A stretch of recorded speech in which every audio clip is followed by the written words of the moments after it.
বাবা প্রেম কুমার, আমার একটা আদেশ তোমার গ্রহণ করতে হবে। বলো বলো মা, কি আদেশ গ্রহণ করতে হবে? তোমার আদেশ তো আমার মাথার শিরোমণি। তোমার দ্বিতীয় দ্বার গ্রহণ করতে হবে বাবা। কেন মা? এ এ হয় না মা, এ হতে পারে না। কারণ আমি আলমতিকে যে মন প্রাণ উজাড় করে দিয়ে বিয়ে করেছি, আলমতিকে আমি ভালোবেসেছি মা। দ্বিতীয় দ্বার আমার পক্ষে গ্রহণ করা সম্ভব নয়।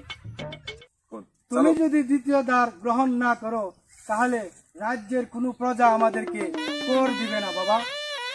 এ কি বলছো মা?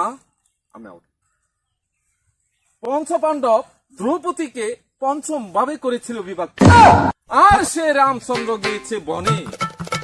আমার যদি আরো কঠিন বিপদে ফেলতে হয়, তাহলে আমি তোমার গ্রহণ মাতার শিরোমণি বলে গ্রহণ করব মা। আমি আমি আলমতিকে কি জবাব দিব? আলমতির সাথে কি জবাব দিব?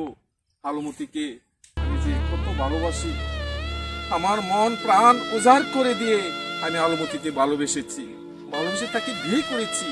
এখন যদি আমি দ্বিতীয় দ্বার গ্রহণ করি, আলমতি মনে খুব কষ্ট পাবে।